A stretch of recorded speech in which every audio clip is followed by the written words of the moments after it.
me atë që janë vrarë. Vërtet ne jemi thyer të dashur bashkëdhetar shqiptar, po kurriz nuk ja kemi kthyer. Ajo çamëria që dodhet është e jona. Kosova është e jona, është krahina. Malizi është e tona, princesë. Sidomos Maqedonia që e ndrovi Greku dhe e vuri Maqedoni e Veriut. A ishte Maqedonia Aleksandri. Edhe Kosovën, a i flamur që është vënë, po t'i shgoni ngjyrat janë franceze dhe serbe dhe greke. Jo, erdhi koha e bashkimit. Unë them kosovare, Malizi, Maqedonis, e janë më 13 me flamur e Skënderbeut.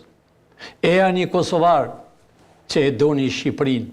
E në kohën e komunizmit vuanit në për Amerikë. E doni Shqipërinë, pavarësisht se kush ishte. Pra, këshilla ime është ju deputetët e parlamentit të Kosovës,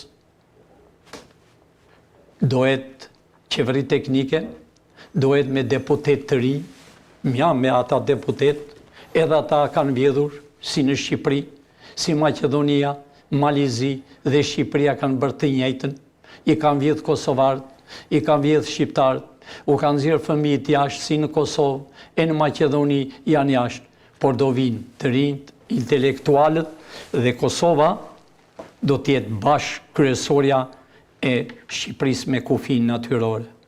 Qartë. Profesor, me këtë dua ta mbyll, nuk do të shtoj asgjë tjetër pas kësaj fraze. Unë ju falenderoj për pranimin e ftesës dhe për faktin që ishit këtu me mua në studio dhe për mesazhet tuaja. Edhe unë ju falenderoj për ftesën që më bëtë, dhe si thonë shqiptarët, inshallah u bëfshi një televizor t'ja kaloni ati klanit të klaneve të francezëve dhe Top Channel. Ato do mbyllen shumë shpejt. E janë të mbyllur, që është e vërteta. Faleminderit. Pra arrestime popull do bëhet çdo ditë, çdo minutë. Me minuta e keni. E njëherë falenderoj. Falenderoj unë juve. Faleminderit. Mirë, ishim me profesor Pëllum Pilinçin, kryetar i Partisë Shpresa Demokratike, folëm në fakt për aktualitetin politik post-zgjedhor, për situatën e Kosovës dhe për situatën ndërkombëtare, gjithmonë duke u fokusuar tek shqiptarët dhe tek shpresat e tyre për të ardhmen. Një shkëputje e shkurtër dhe rikthehemi vetëm pas pak.